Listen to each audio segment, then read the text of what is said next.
Hello friends, this is Neha. Welcome to our channel effective study. आज फिर मैं लेके आई हूँ टेट के प्रीवियस ईयर्स के कुछ इंपॉर्टेंट क्वेश्चंस एंड उनसे रिलेटेड जानकारी। आज हम मोस्टली फैक्चुअल बेस्ड और जो पेडागोजी से रिलेटेड क्वेश्चन है वो करेंगे। तो देर ना करते हुए स्टार्ट करते हैं अपने पहले क्वेश्चन के साथ। So here is the first question. EVS for class 3rd to 5th is a subject area which integrates, जो संकलित करता है। पर्यावरण अध्ययन कक्षा 3 से 5 के लिए एक ऐसा विषय क्षेत्र है जो संकलित करता है। ऑप्शन 1 है the concept and issues of science, विज्ञान की अवधारणा और मुद्दों को। The concept and issue of science, social studies and environmental education, पर्यावरण शिक्षा, सामाजिक अध्ययन और विज्ञान की अवधारणाओं और मुद्दों को। The concept and issues of social science and science, सिर्फ सामाजिक विज्ञान और विज्ञान की अवधारणा और मुद्दों को। The concept and issues of science and environmental education. तो इसमें आप देखोगे the concept and issue of, सिर्फ सब्जेक्ट चेंज हो रहे हैं हर ऑप्शन में। तो आपको जो संकलित करता है, जो मिलाता है ईवीएस 3rd से 5th की जो क्लासेस हैं, तो इनमें से कौन सा ऑप्शन हो सकता है।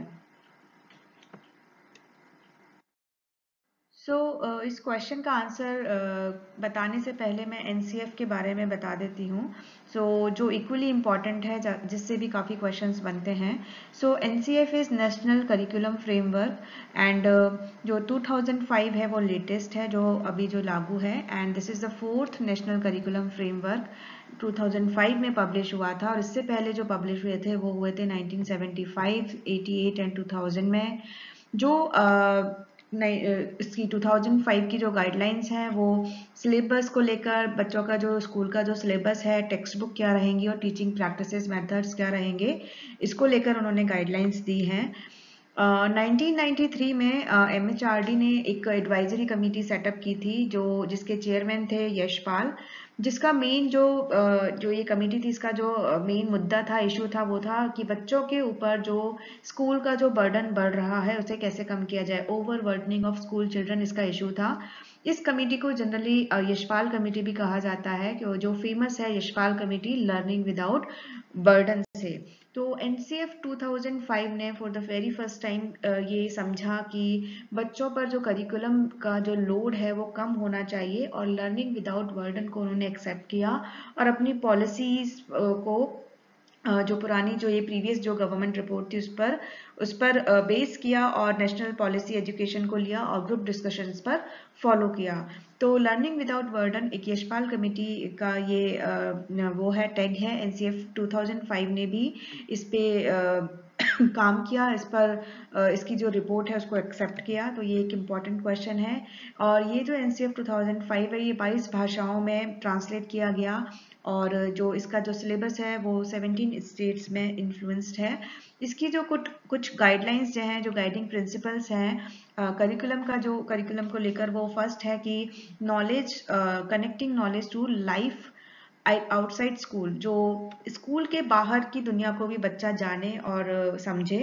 And ensuring that learning shift from rote methods, की लर्निंग जो है एक रट्टाफिकेशन से हटके एक समझने वाली उस पे आए। सिर्फ रटने से ही, जो रटना वाला जो करिकुलम में जो आता है वो ना होके लर्निंग को उससे थोड़ा शिफ्ट किया जाए।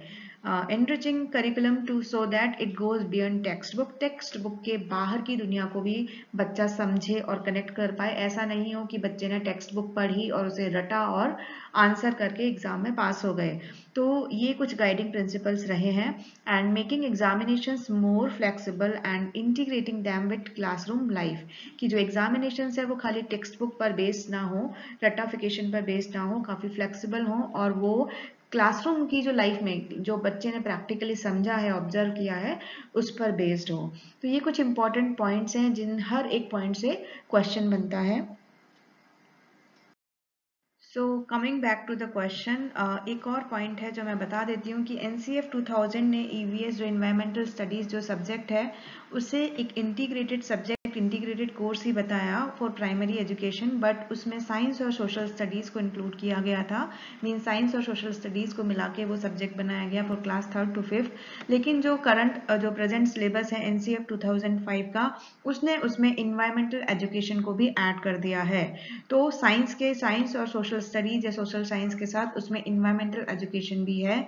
तो इस क्वेश्चन में अगर आप देखोगे तो प्रेजेंट सिलेबस के हिसाब से जो ऑप्शन 2 है that will be the correct answer. Means इसमें तीनों सब्जेक्ट आ गए आपके, science, social studies and environmental education. So next question is which of the following is true with respect to EVS? EVS जो सब्जेक्ट है उसे लेकर जो नीचे जो दिए गए पॉइंट हैं उनमें से कौन सा सही है। So पहला है EVS is a subject taught from class 1 to 5 and for class 1 to 2 EVS is taught through language and mathematics। 2, 3 and 4 के लिए जो भी issues and concerns EVS के हैं that are taught through language and mathematics। 1 and 2 के लिए concerns and issues of EVS are taught through science and social science।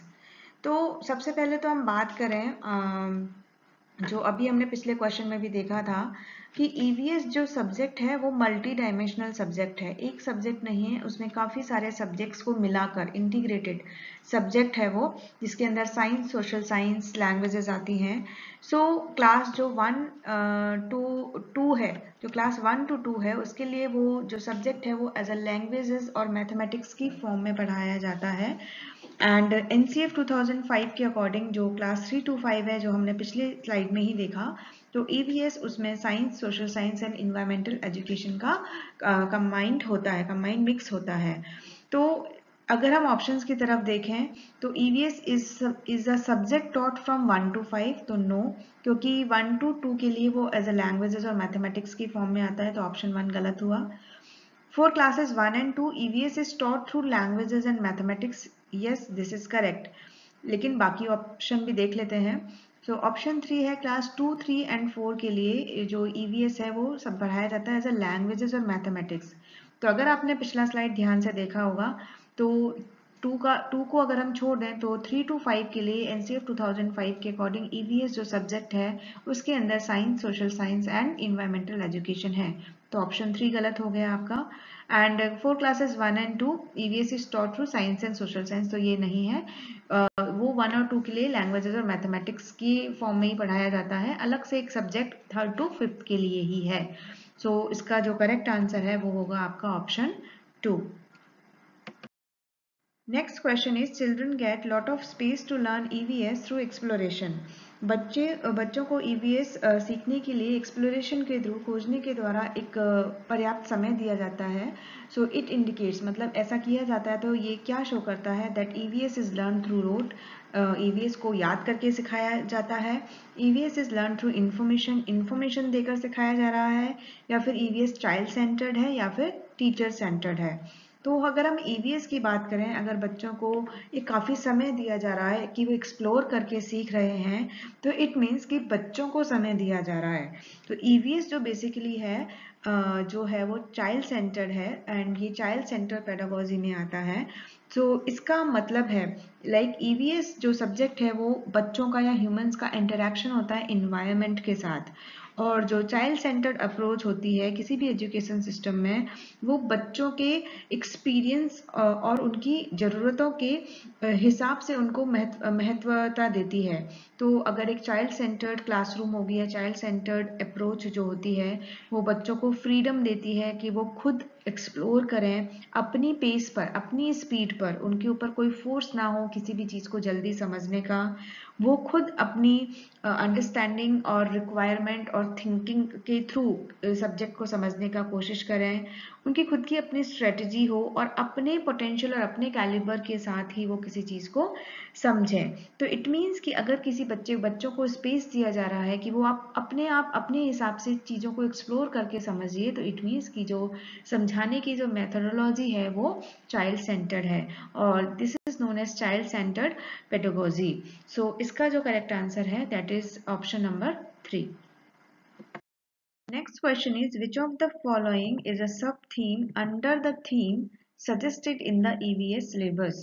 तो ये क्वेश्चन हमने, अगर आपने प्रीवियस वीडियो देखा होगा तो काफ़ी आसानी से कर पाओगे, क्योंकि हमने वहाँ पर जो थीम और सब थीम्स यानी कि जो भी उसके जो उप विषय हैं उनके बारे में बताया था। तो मैं फिर बता देती हूँ कि जो थीम्स हैं, टोटल जो 6 जो मेन थीम या चैप्टर्स हैं वो हैं family and friends, food, shelter, water, travel and things we make and do. तो क्वेश्चन हमारा क्या है? क्वेश्चन है which of the following is a sub theme? कौन सा पर्यावरण अध्ययन पाठ्यक्रम के सुझावित प्रकरणों का उप प्रकरण है या उप विषय है? तो फैमिली एंड फ्रेंड्स तो जो मेन जो चैप्टर है वो माना जाता है। तो एक फूड हो गया, थिंग्स वी मेक डू हो गया, एनिमल्स, प्लांट्स और एनिमल्स हैं, वो किसके अंदर आते हैं, किस के सब टॉपिक में आते हैं? फैमिली एंड फ्रेंड्स के। तो इसका आंसर क्या हो जाएगा? Option number 3, animals. सो अगला क्वेश्चन है which of the following is a desirable practice for an EVS teacher? निम्नलिखित में से पर्यावरण अध्ययन के टीचर के लिए क्या वांछनीय गतिविधि है? So addressing multicultural dimensions of diverse classroom. Diverse classroom means विभिन्न कक्षाओं के बहुसांस्कृतिक क्षेत्रों को संबोधित करना, या फिर पर्यावरण अध्ययन की अवधारणाओं से संबंधित इम्पोर्टेंट जो भी इंफॉर्मेशन है उसको बच्चों को देना, या फिर पर्यावरण अध्ययन के जो 6 प्रकरण हैं, जो 6 थीम्स हैं, उनको अरेंज करना, उनके बारे में बताना, या फिर खाली ईवीएस की जो बुक्स हैं, टेक्स्ट बुक हैं, उन पर ही आश्रित रहना, बाहर से कुछ भी नहीं पढ़ाना। तो एक डिजायरेबल प्रैक्टिस जो ईवीएस टीचर के लिए क्या होनी चाहिए? तो ईवीएस जो हमने पढ़ा कि एक मल्टी डायमेंशनल सब्जेक्ट है, जिसके अंदर हम काफ़ी सारे विषयों को पढ़ते हैं और बाहर की सराउंडिंग से कनेक्ट करने का कोशिश करते हैं। दूसरी बात, जो हमारा जो देश है, जो इंडिया है, वो उसमें काफ़ी सारी भाषाएं, मल्टीलिंगुअल है, काफ़ी सारी भाषाएं बोली जाती है, मल्टीकल्चरल है। वहाँ पे काफ़ी सारी संस्कृतियों को फॉलो किया जाता है, काफ़ी सारे धर्म हैं। तो बच्चे भी जो हैं वो हर बच्चे को अपनी रिलीजन के हिसाब से एक इक्वल अपॉर्चुनिटी भी मिलनी चाहिए। तो अगर हम ऑप्शन 4 की बात करें तो सिर्फ टेक्स्ट बुक से पढ़ाकर उन पर ही आश्रित रहने से तो जो बच्चे को ईवीएस पढ़ाने का जो मतलब है, वो तो पर्पस जो है वो फुलफिल नहीं होगा। सिर्फ 6 थीम्स के बारे में जानकर इट मीन्स ये इनडायरेक्टली वे में जो ऑप्शन 3 है वो है कि सिर्फ 4, ऑप्शन 4 ही है कि जो भी दिया गया है सिलेबस में उसको सिर्फ आप एक फॉलो करने वाली जो बात है वो है ऑप्शन 3 में। तो वो कोई भी टीचर कर सकता है, लेकिन एक डिजायरेबल प्रैक्टिस तो ऑप्शन 3 नहीं होगा, ना ही ऑप्शन 4 होगा। ऑप्शन 2 की बात करें तो बच्चों को खाली ईवीएस के जो कॉन्सेप्ट है उनके बारे में इंपॉर्टेंट इंफॉर्मेशन देने से ही उनका वो एक अच्छे ईवीएस टीचर के लिए वो नहीं, एक अच्छा ईवीएस टीचर बच्चों के लिए सिर्फ एक इंपॉर्टेंट इंफॉर्मेशन देने से ईवीएस सब्जेक्ट को इंटरेस्टिंग नहीं बना सकता, एक पर्पसफुल मीनिंग बच्चों को नहीं दे सकता। ऑप्शन 1 है addressing multicultural dimensions of diverse classroom. So इसका आंसर जो है वो ऑप्शन 1 है कि बच्चों को एक मल्टीकल्चरल, सभी जो संस्कृतियां हैं, जो बहुसंस्कृतियां हैं हमारे देश की वो विभिन्न कक्षाओं की विभिन्न जो बहुसांस्कृतिक क्षेत्र हैं उनके बारे में एड्रेस करे और बताए और सभी को इक्वल अपॉर्चुनिटी दे, तो वो एक डिजायरेबल प्रैक्टिस होगी ईवीएस टीचर के लिए। सो option 1 is the correct answer, because India is a multicultural society made up of numerous religions and local cultures. So अगला क्वेश्चन है which of the following is important in constructive knowledge in EVS by the children? I hope आप pen और paper लेकर बैठे होंगे ताकि जितने भी आपके क्वेश्चंस रॉन्ग जा रहे हैं, गलत जा रहे हैं, वो एक काउंट आपको पता चले, ताकि आप समझ पाएं कि आपकी जो पेडागोजी के जो क्वेश्चंस हैं वो आप कितनी आपकी जो समझ है कितना आप सही कर पा रहे हैं।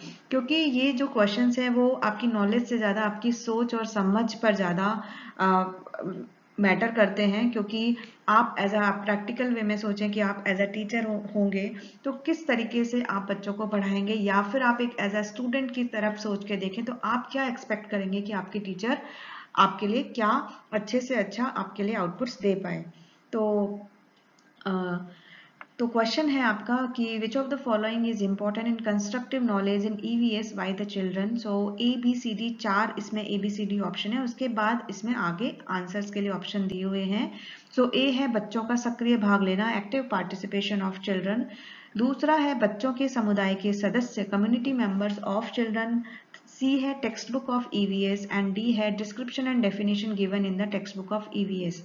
तो जो अगर हम ऑप्शन को छोड़ें ए बी सी डी की बात करें तो इन चार जो ऑप्शंस हैं इनमें से बच्चे की कंस्ट्रक्टिव नॉलेज को करने के लिए, को बनाने के लिए क्या हेल्पफुल रहेंगे, क्या इंपॉर्टेंट होंगे। तो अगर हम सीधी सीधी बात करें तो एक्टिव पार्टिसिपेशन यानी कि बच्चों का किसी भी एक्टिविटी में सक्रिय भाग लेना, ऑफ कोर्स वो एक कंस्ट्रक्टिव नॉलेज को बढ़ावा देता है, उनकी सोच और समझ को बढ़ाता है। उनके ही समुदाय के, उनकी ही कम्युनिटी के बच्चे होंगे तो ऑफ कोर्स वो भी सेम एज ग्रुप में काफ़ी बच्चे अपने आप में इंटरेक्ट कर पाते हैं, तो वो एक हेल्प करता है। ईवीएस की टेक्स्ट बुक तो ऑफ कोर्स हेल्प करेंगी ही कंस्ट्रक्टिव नॉलेज के लिए। विदाउट टेक्स्ट बुक तो वो आगे कैसे क्या पढ़ेंगे। ऑप्शन डी है कि सिर्फ डेफिनेशन और डिस्क्रिप्शन टेक्स्ट बुक की ईवीएस देने से तो कंस्ट्रक्टिव नॉलेज नहीं बनेगी, सिर्फ डेफिनेशन से कुछ नहीं होगा। तो अगर हम देखें तो ए बी और सी तीनों ही ऑप्शन जो हैं वो हेल्प करते हैं, इम्पॉर्टेंट हैं ईवीएस में कंस्ट्रक्टिव नॉलेज यानी कि सक्रिय जो ज्ञान की रचना है उसमें महत्वपूर्ण रहेंगे। सो ऑप्शन जो 1 है A B and C, so that should be the correct answer. अगला क्वेश्चन है children can be effectively engaged in EVS learning through narratives, stories, effective explanation of concept by the teacher, शिक्षक के द्वारा अवधारणाओं की प्रभावशाली व्याख्या, effective demonstration and explanation of concept by the teacher. तो ये चार ऑप्शन है। इफेक्टिवली इंगेज करना है बच्चों को, तो इंगेज करने के लिए यानी कि बच्चा इंगेज रहे, जब टीचर पढ़ा रहे हों तो बच्चे का जो ध्यान है वो इधर उधर ना हो। तो उसके लिए दो चीजें हैं, नैरेटिव्स एंड स्टोरीज। सो इसके जो ऑप्शन सी और डी हैं तो सिर्फ कॉन्सेप्ट को समझाना या फिर डेमोन्स्ट्रेट करने से इंगेज नहीं होता है।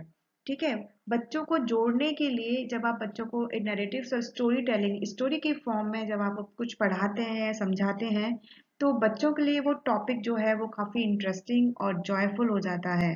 क्योंकि वो हमेशा ही बच्चों के लिए शुरू से ही स्टोरीज जो नैरेटिव्स हैं वो बहुत ही प्रभावशाली, दिमाग पर बहुत ही प्रभाव डालते हैं।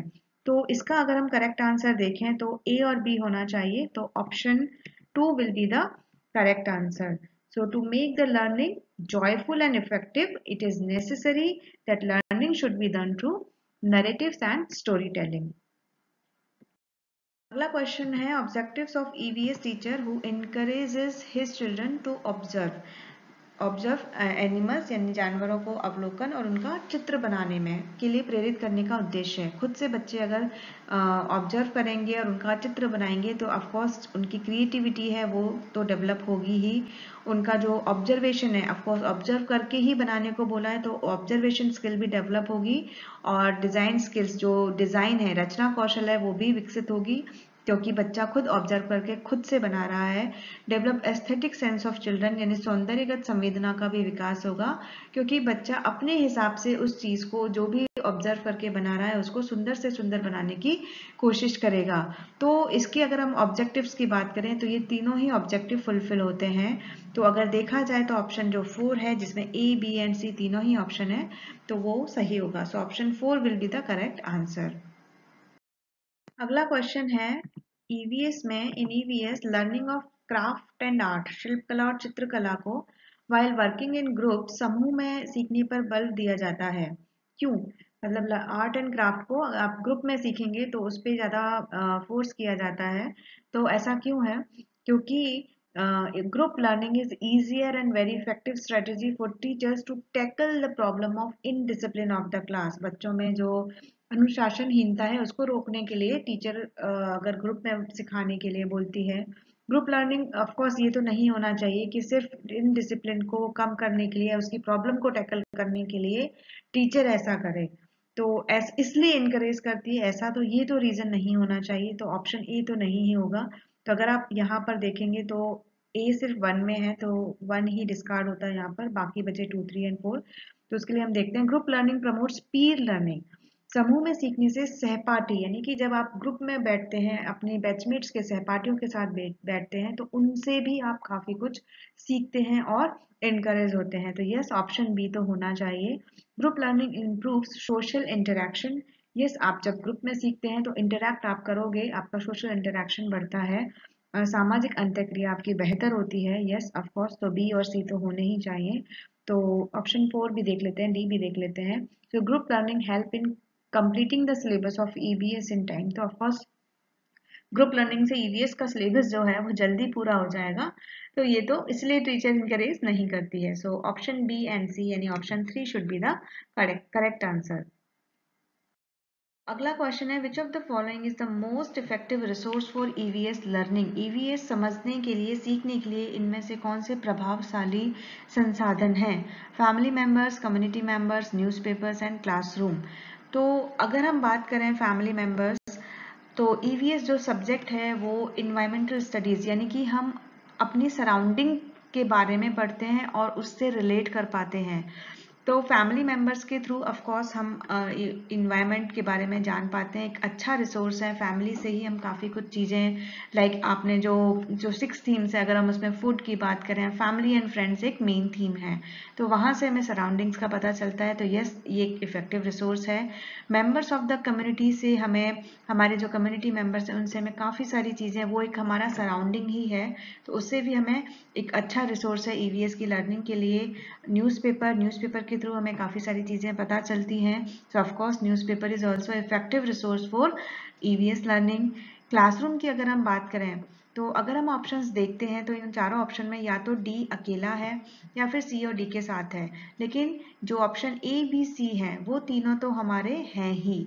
तो क्लासरूम में अगर क्लास टीचर होगी, टीचर जब तक नहीं होगी तब तक वो एक इफेक्टिव रिसोर्स नहीं होगा लर्निंग का, सिर्फ क्लासरूम लर्निंग का रिसोर्स नहीं होगा। सो ऑप्शन 3 जो है that will be the correct answer.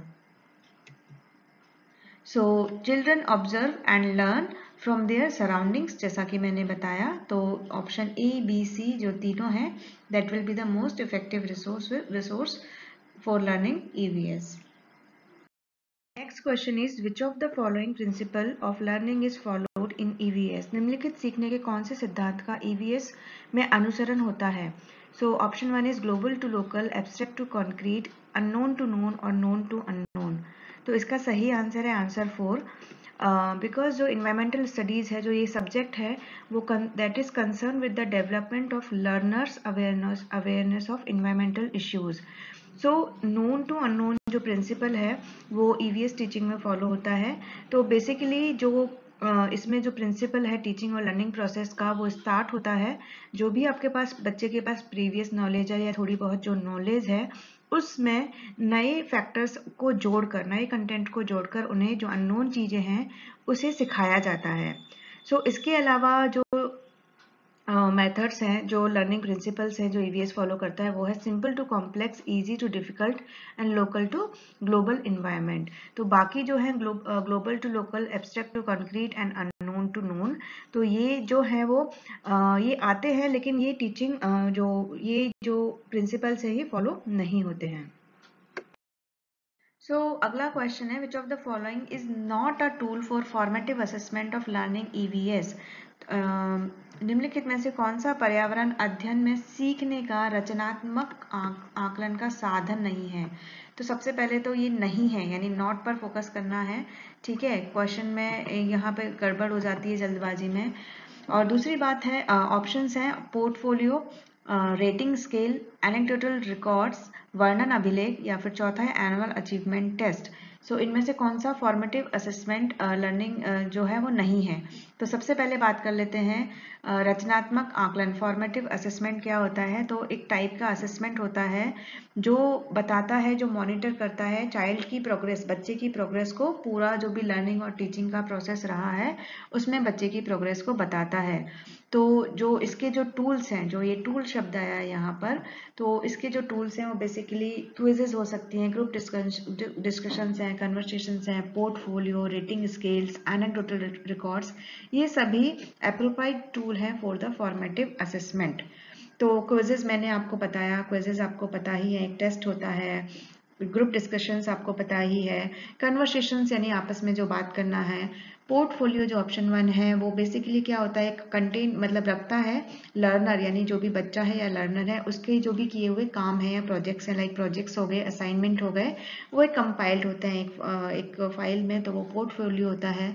Rating scale क्या होता है कि डायरेक्टली टीचर बच्चे को मार्क्स नहीं देती है ताकि वो डिमोटिवेट ना हो जाए, तो एक उसकी जो प्रोग्रेस है, उसकी जो अंडरस्टैंडिंग है, जो नॉलेज है, उसको कैसे अप्रिशिएट किया जाता है, जैसे पुअर या गुड, बेटर या एक्सेलेंट देकर एक ग्रेड्स दी जाती है, तो वो रेटिंग स्केल होता है। वो भी एक फॉर्मेटिव असेसमेंट का टूल है। Portfolio is also a tool जिसमें असाइनमेंट्स और प्रोजेक्ट्स दिए जाते हैं। एनेक्डोटल रिकॉर्ड्स क्या होते हैं कि बच्चे के बिहेवियर के बारे में लिखा जाता है, ठीक है, वर्णन किया जाता है, 3 या 4 लाइन में लिखा जाता है कि उसका जो भी कैरेक्टर डेवलपमेंट है over the period, over the जो भी उसका क्लास रहा है वो कैसा रहा है। वार्षिक उपलब्धि परीक्षण, एनुअल अचीवमेंट टेस्ट जो है वो जो है एक ऐसा टूल नहीं है जो बच्चे का फॉर्मेटिव असेसमेंट, जो लर्निंग का जो ईवीएस लर्निंग है, जो सब्जेक्ट का लर्निंग है, उसमें एक टूल रहे। तो ऑप्शन जो 4 है वो इसका है सही आंसर। सो जो फॉर्मेटिव असेसमेंट जो बेसिकली टूल है वो टीचर द्वारा यूज किया जाता है कंटिन्यूसली। ऐसा नहीं कि एक बार में एग्जाम लिया फाइनल, एक साल में 12 महीने में, और वो एग्जाम के थ्रू मॉनिटर कर लिया बच्चे को कि बच्चे का ये प्रोग्रेस है, ऐसा नहीं होता। वो कंटिन्यूस मॉनिटर किया जाता है through the assignments, through the projects, through the oral exams. तो वो धीरे धीरे एक पूरा साल का कंबाइंड असेसमेंट होता है, without threatening and supportive, non threatening and supportive environment, कि बच्चे को डरा धमका कर नहीं होता है, सपोर्ट देकर एक कंस्ट्रक्टिव वे में लिया जाता है। सो इसका आंसर रहेगा ऑप्शन 4। सो अगला क्वेश्चन है, which of the following should be avoided while assessing children in EVS. निम्नलिखित में से किसको पर्यावरण अध्ययन में बच्चों के आकलन में दूर करना चाहिए। So judging the answers given by children in terms of right और रॉन्ग, कि बच्चों के उत्तरों को सही या गलत में आंकें, या फिर लास्ट में चैप्टर के लास्ट में आप हमने आज क्या सीखा वो डिस्कस करें, या फिर आकलन के संकेतकों का यूज करें, जो भी मैंने आपको बताया इंडिकेटर्स होते हैं वो यूज करें। Qualitative assessment of children's learning, बच्चों के सीखने के गुणात्मक आकलन करें। तो क्वेश्चन में हमारा क्या है कि अवॉइड क्या करना चाहिए। कभी भी बच्चों को आप गलत हो कह के नहीं जज करना चाहिए, असेस नहीं करना चाहिए। बजाय इसके हम कह सकते हैं कि चैप्टर में आपने क्या सीखा। बच्चा चाहे कम बताएगा, लेकिन जरूरी नहीं कि वो पूरा बताए, लेकिन उससे बच्चा डिमोटिवेट नहीं होगा। तो ऑप्शन 2, 3 जो 4 है वो सही है, वो तो यूज करने ही चाहिए, लेकिन सही या गलत में हमें बच्चे को आकलन नहीं करना चाहिए। सो option 1 will be the correct answer. Question is, a teacher of class 5th conducts an activity in which she asks her children, यानी कि एक टीचर क्लास 5th की टीचर है, एक एक्टिविटी कंडक्ट करती हैं जिनमें वो बच्चों को कहती हैं कि फर्श पर चीनी के कुछ दाने डालो और वेट करो, चींटियों के आने का इंतजार करो। ये एक एक्टिविटी है। Children can be given meaningful learning from this activity if teacher. तो ये जो क्रिया है, ये जो क्रियाकलाप है, ये जो एक्टिविटी है, इससे कुछ मीनिंगफुल अर्थपूर्ण सीखने को मिल सकता है। कब मिल सकता है इस एक्टिविटी से, यदि टीचर क्या करे। तो ऑप्शन 1 है कि यदि शिक्षक बच्चों को क्रियाकलाप का अवलोकन करने को प्रेरित करे, यानी teacher encourages his children to observe the activity। अवलोकन यानी खाली ऑब्जर्व करे, या फिर अपने एक्सपीरियंसेस को शेयर करें, मतलब टीचर बोले बच्चों को इनकरेज करे कि आप अपने या तो ऑब्जर्व करो या फिर अपने एक्सपीरियंसेस को शेयर करो, या फिर टीचर इनकरेज करे कि आप ऑब्जर्व करो, अपने एक्सपीरियंसेस को शेयर करो, मतलब और उसके बाद हम डिस्कस करेंगे जो भी एक्टिविटी हुई है। या फिर टीचर इनकरेज करे बच्चों के क्रियाकलापों से संबंधित प्रश्नों को घर से करने को प्रेरित करे, कि आपके जो भी क्वेरीज हैं इस एक्टिविटी से रिलेटेड आप घर से करके आना। तो मीनिंगफुल लर्निंग, एक क्रियाकलाप अर्थपूर्ण जो सीख है वो कब मिलेगी, जब खाली बच्चा ऑब्जर्व करके रह जाएगा, तो ऑब्जर्व करने से तो एक सीख नहीं मिलेगी, या फिर एक्सपीरियंसेस को शेयर करने से भी सीख नहीं मिलेगी। ऑब्जर्व करके अपने एक्सपीरियंसेस को शेयर करके जब बच्चा डिस्कस करेगा उस एक्टिविटी को अपने बैचमेट्स के साथ, टीचर के साथ, जब ऑफ कोर्स जब वो दूसरे बच्चों के एक्सपीरियंसेस को सुनेगा, टीचर के बाद टीचर उनको बताएगी कि किसका क्या सही है, क्या गलत है, उनकी कितनी क्या सोच सही है। तो उस केस में बच्चों की एक मीनिंगफुल यानी अर्थपूर्ण जो लर्निंग होगी वो रहेगी। तो ऑप्शन जो 3 है वो उसको होगा इसका करेक्ट आंसर। तो अगर आप कंफ्यूज हो भी रहे हो तो एक डिस्कार्ड मेथड जो मैंने आपको बताया है कि घर से जाकर समझना, ऑप्शन 4 तो बिल्कुल भी नहीं होगा। सो इस तरीके से आप कुछ जो हद तक अपनी जो नेगेटिव जो ऑप्शंस का जो सिलेक्शन है वो कम कर सकते हैं। अगला क्वेश्चन है, consider the following list. Tortoise यानी कछुआ, क्रोकोडाइल यानी घड़ियाल, क्रो यानी कौवा, डक यानी बतख और मछली, ये एक लिस्ट दी हुई है। सो इस लिस्ट में, इस सूची में one of the following is different from the others. एक कौन सा दूसरों से भिन्न है? फिश, क्रो, क्रोकोडाइल या टॉर्टोइज। तो अगर आप ध्यान से देखोगे तो फिश, क्रोकोडाइल और टॉर्टोइज ये तीनों ही पानी में रह सकते हैं, लेकिन जो क्रो है वो पानी में नहीं रह सकता, वो एक्वेटिक बर्ड नहीं है। बाकी सब एक्वेटिक एनिमल से पानी में रहते हैं। So option 2 will be the correct answer. Next question is, which one of the following bird species moves its neck back and forth with a jerk? नीचे दिए गए पक्षियों की कौन सी प्रजाति झटके से अपनी गर्दन आगे पीछे करती है? आउल, क्रो, बार्बेट एंड मैना। तो मैं आपको बता देती हूँ, ये नॉलेज बेस्ड क्वेश्चन है। अगर आपने कभी पढ़ा होगा तो आप कर पाओगे, नहीं तो आप सोचते रह जाओगे। सो मैना जो है, मैना जो बर्ड है वो स्टार्लिंग फैमिली से बिलोंग करती है। स्टार्लिंग मीन्स जहाँ पे स्मॉल से मीडियम साइज की जो बर्ड्स होती हैं, एंड इनकी ब्राउन बॉडी होती है, ब्लैक हेड होता है, येलो कलर्स की लैग होती हैं। सो ये जो अपनी जो गर्दन है वो एक झटके से अपनी जो नेक है उसको मूव कर सकती है। So option 4 is the correct answer. Next question is, consider the following description of houses. नीचे दिए गए घरों का कुछ विवरण दिया गया हुआ है, तो करेक्ट स्टेटमेंट बताना है। सो राजस्थान में गांव के लोग मिट्टी के घरों जिनकी छतें कटीली झाड़ियों की होती हैं उनमें रहते हैं। मनाली हिमाचल प्रदेश में घर बांसों के खंभों पे बनाए जाते हैं, बैम्बू ऑन बैम्बू पिलर्स।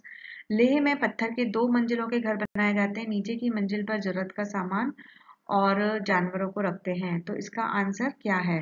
तो इसका जो ऑप्शन ए एंड सी है वो करेक्ट आंसर है। यानी राजस्थान में जो गांव के लोग हैं वो मिट्टी के घर बनाते हैं, ताकि जो घर है, क्योंकि राजस्थान में डेजर्ट वाला एरिया है, वहाँ हाई टेम्परेचर रहता है, तो मिट्टी के घर बनाने से वो थोड़ा ठंड रहे वहाँ पे, तो इसलिए है। लेह में जो है वो 2 फ्लोर के घर बनाए जाते हैं।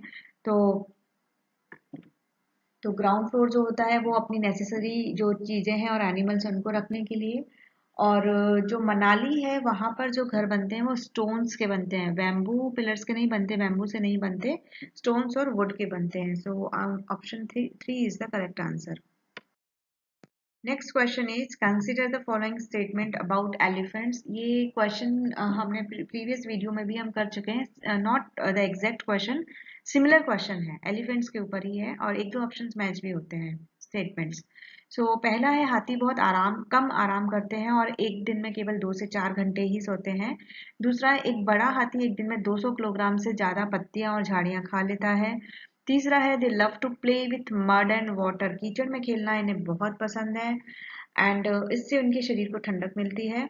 और हाथियों के झुंड में सबसे बुजुर्ग हथिनी ही सारे फैसले लेती है। तो अगर आपने प्रीवियस वीडियो देखा होगा तो उसमें ऑप्शन डी हमने डिस्कस किया था, ऑप्शन ए डिस्कस किया था।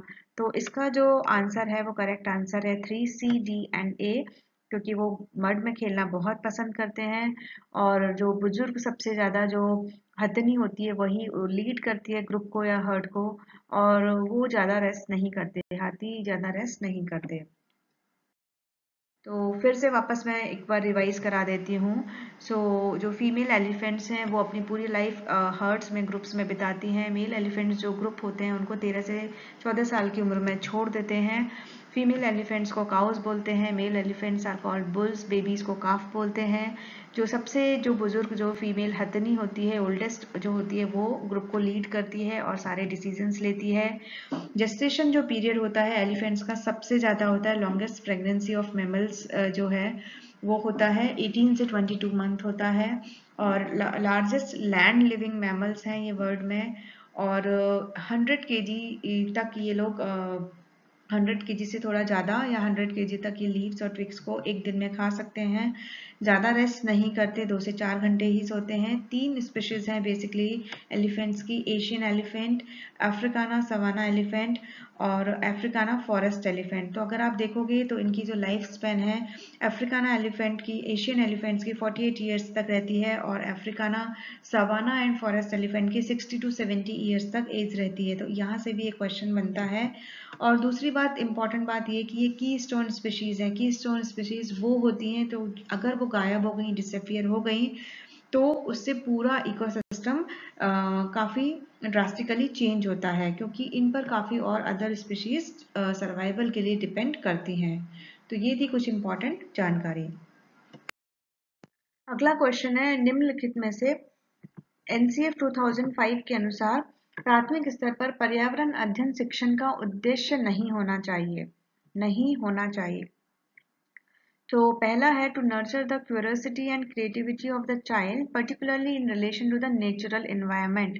तो एनसीएफ 2005 क्या है? एक फ्रेमवर्क है जो मैंने आपको इसी वीडियो में बताया कि बेसिकली यहाँ पे लर्निंग विदाउट बर्डन को जो थीम है वो को अप्लाई किया गया बच्चों पर, जो याद करने का या जो रटने का जो बर्डन है उसको कम करने की कोशिश की गई। प्रैक्टिकल एक्सप्लोर कर कर, प्रैक्टिकल एक्सपेरिमेंट्स के थ्रू अपने सराउंडिंग से कनेक्ट करके लर्निंग करने का ही इसमें फोकस किया गया है। तो ऑफ कोर्स ये तो उद्देश्य है कि जो बच्चों की क्यूरियोसिटी यानी जिज्ञासा है और सृजनात्मकता को बढ़ावा बने, तो ये तो ऑप्शन नहीं होगा। दूसरा है कि to engage the child in exploratory and hands on activities to acquire basic cognitive and psychometry skills through observations, classifications and inference.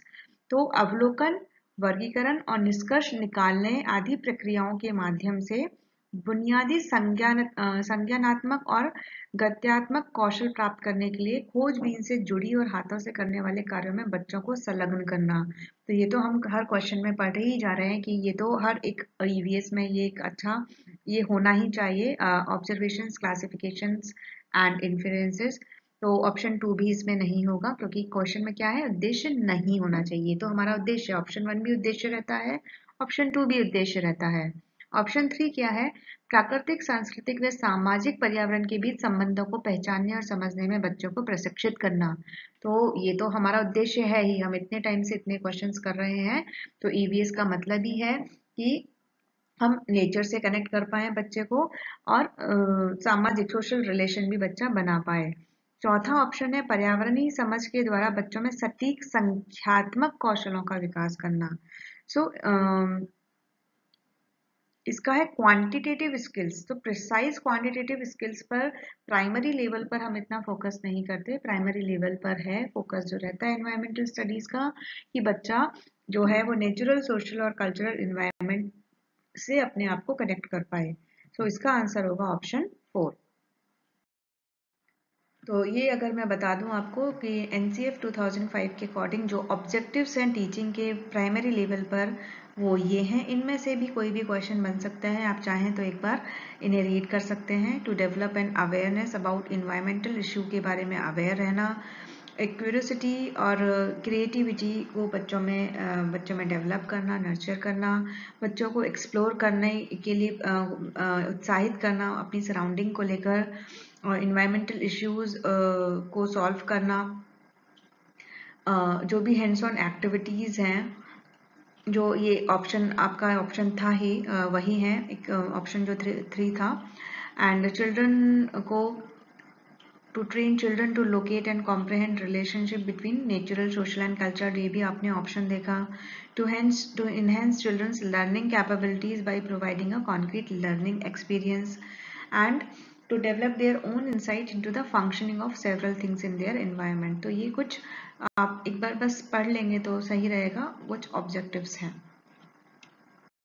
तो अगला क्वेश्चन है, a doctor is located at X and his hospital is located at Y, there is no straight lane from the doctor's house to the hospital। सीधा कोई सड़क नहीं है doctor के घर से हॉस्पिटल के लिए। So the doctor first goes to a, तो वो एक पॉइंट पर ए पर जाते हैं जो एक्स यानी उनके घर से 600 मीटर है ईस्ट की तरफ। Then he goes to B which is 450 metre due south of A, then to C, which is 120 meter due west of B, and finally reaches the hospital at Y, which is 90 meter due north of C. So with respect to the hospital, the correct direction of the doctors, अगर hospital पहुंचने के बाद अगर इस जो path है इसको follow करें तो डॉक्टर के घर की सही दिशा क्या होगी। तो इस क्वेश्चन को थोड़ा सा आपको पेन और पेपर लेकर सॉल्व करना पड़ेगा, तो आप पेन पेपर लेकर खुद से करने की कोशिश करिए। जब तक मैं आपको कुछ इम्पोर्टेंट जानकारी बता देती हूँ। सो ये जो क्वेश्चन है वो मैप्स से रिलेटेड है, डिस्टेंस डायरेक्शंस से रिलेटेड है। सो मैप्स बेसिकली क्या होती हैं, ड्राइंग्स होती हैं which reduce the earth surface और a part of it to fit on a sheet of paper. तो वी कैन से कि जो मैप्स हैं वो रिड्यूस्ड स्केल्स होते हैं। स्केल क्या होता है, स्केल रेशियो होता है between the actual distance on the ground, ground पे जो एक्चुअल डिस्टेंस है, and the distance shown on the map, map में जो डिस्टेंस दिखाई जाती है, क्योंकि वो जो एक्चुअल डिस्टेंस है वो तो मैप में हम दिखा नहीं सकते, तो वो रिड्यूस्ड स्केल्स होते हैं। और अगर मैप के कंपोनेंट की हम बात करें तो 3 कंपोनेंट होते हैं, डिस्टेंस, डायरेक्शंस एंड सिंबल। तो अगर आपने ये पेन पेपर पर बना लिया है इसका डिस्टेंस का, तो आपको आंसर मिल गया होगा। ये मैप्स के बारे में कुछ जरूरी जानकारी थी।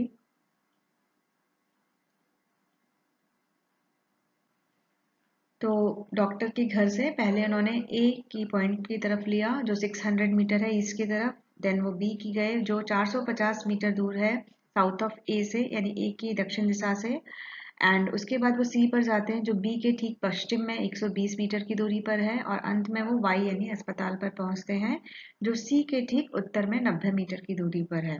तो अस्पताल के सापेक्ष में डॉक्टर के घर की सही दिशा क्या है। ये मैप के बारे में कुछ इंपॉर्टेंट पॉइंट्स थे। अगर हम बात करें तो 4 मेजर डायरेक्शंस होती हैं, north, south, east and west, जिन्हें हम कार्डिनल डायरेक्शंस कहते हैं, ये ध्यान रखना है। तो वो कार्डिनल डायरेक्शंस होती हैं north, east, west and south, east, west, north and south. जो इसके अलावा अगर मैं यहाँ पे बात करूँ नॉर्थ ईस्ट, जो इस तरीके से आपको इस फिगर में दिखेंगी, north east, north west and south east, ये जो डायरेक्शंस हैं इंटरमीडिएट डायरेक्शंस कहते हैं। तो we can locate any place more accurately with the help of these intermediate directions के थ्रू हम किसी भी जगह को ज़्यादा अच्छे से लोकेट कर पाते हैं। तो ये तो था कुछ इंपॉर्टेंट जानकारी, cardinal directions and intermediate directions. तो अब वापस आ जाते हैं क्वेश्चन पर। तो क्वेश्चन में जो हमें इंफॉर्मेशन दी है कि हाउस है जो एक्स पॉइंट पर है, उसकी ईस्ट दिशा में 600 मीटर पर पॉइंट ए है, यहाँ से डॉक्टर जाते हैं ए की तरफ, ए से फिर वो दक्षिण में 450 मीटर जाते हैं, देन बी की तरफ जाते हैं, देन बी से वो पश्चिम में 120 मीटर, देन सी से उत्तर दिशा में 90 मीटर की दूरी पर उनका हॉस्पिटल है। तो ये हमने डायरेक्शंस बनाए। अब वो पूछ रहे हैं कि हॉस्पिटल के रेस्पेक्ट में उनका घर किस दिशा में है।